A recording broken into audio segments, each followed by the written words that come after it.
Guys, muri iyi video nje kukubwira ikosa rimwe uhora ukora kuri telefone yawe utaruzi yuko ari ikosa we wabifata nk'ibisanzwe, kumbe ari ikintu gikomeye cyane gishobora kukugirira nabi kuri telefone yawe. Guys, banza ukore kuri suivre canke follow haruguru impande y'izina kugira ntuze uracikwa n'ibi vyigwa vy'ubwenge tuza turabategurira kandi tukabagezaho. Nkuko mwavyumvise, ndakuzaniye ikosa uhora ukora mu gihe uguze telefone, uguriye telefone umuntu canke mu gihe uguze telefone nyene ya occasion kw'isoko.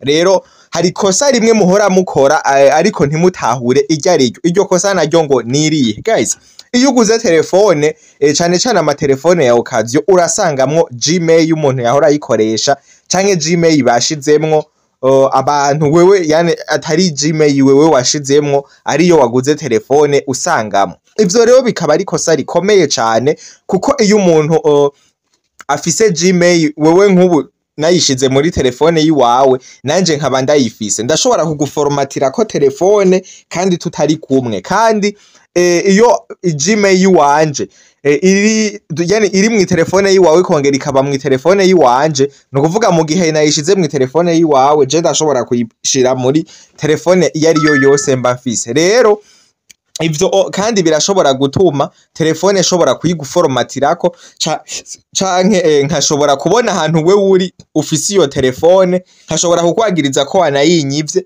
kuko jewe mba mbona ahantu uri. Rero ikintu ndakuzaniye muri iyi video ni giki, ngomba ndakwereka ukuntu woshobora gufuta Gmail atari yiwawe muri telefone utunze. Ubanze ucekinge muri Gmail ziri muri telefone yawe yuko zose ari iziwawe.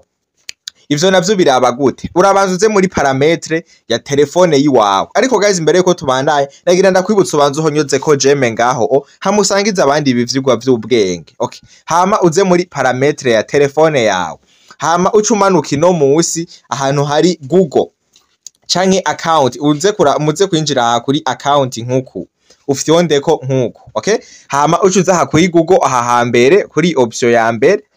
Okay, hama rero ucubona Gmail ufise, murayizibona twe dufise Gmail zine. Rero muri izi Gmail wewe bivanye n'izo usanzemwo urashobora kuza gusanga harimwo izi wawe waruzi canke ugasanga harimwo n'izo utazi nyene bivanye nuko utari bwabicekinge ngo birabe. Aha rero kugira ushobore gufuta Gmail usanze utunze utaruzi mweneyo, ucuza muri parametre nkuku, hama ugacumanuka hanyene handitse account. Aha muze kuharaba, murazi yuko duba dufise amatelefone atandukanye, aka option ka account canke konte mu rurimi rw'igifaransa muze kukaraba karamajino nyene musi ku matelefone menshi. Hama ucufyondako ngaha kuri account, hama ucuza ngaha kuri Google nkuku ufyondeko, hama ucuza urabe rero muri Gmail ufisemwo iyitari yiwawe uyifute. Reka nk'ubu mpere kuri iyi ya gatatu, ucufyondako kuri iyo Gmail nyene nkuku, hama ugacubona n'ahantu handitse ngo remove.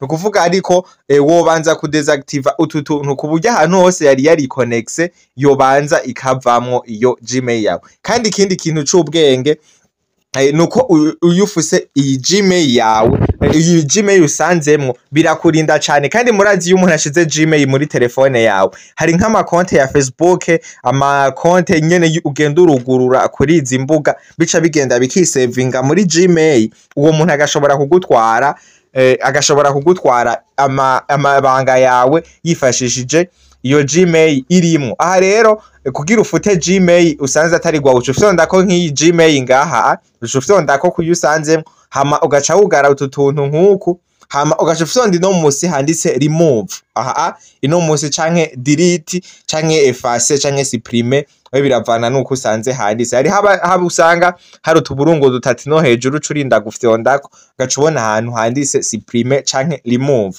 ucufyondako rero nkuko ugacufyonda ngandi ngaha kuri remove. Okay, aha iyi Gmail murabona yuko igiye. Ariko cengenzi nuko ushoboye kubona uko ushobora gufuta ibintu biri muri Gmail. Guys, kora follow ushireko Gmail ngaho hamusangiza abandi bivyigwa vy'ubwenge. Ikindi guys, nagomba ndakwibutseko guys, haje code promo iriko iratanga ubufu muri iyi misi ariyo code promo ibitangaza mu ndome nkuru guys. Ukaba ufise konti ya 1xbet utuguruye ukoresheje za code promo ziri professionnel tukuma tubabwira ni code promo ibigezweho mu ndome nkuru na code promo ibitangaza. Murazibona ni code promo ziriko ziratanga ubufu muri iyi misi. Rero nawe ukaba ufise konti ya 1xbet utuguruye ukoresheje code promo imwe muri izi no kubwira kuri kurahomba cyane. Iyi code promo yoyo ibitangaza yaje itavyorosha. Wewe ugiheza gukurikirana ikicigwa cuhita wugurura konti ya 1xbet ukoresheje code promo ibigezweho canke ibitangaza mu ndome nkuru bundi wirabira amabonisi guys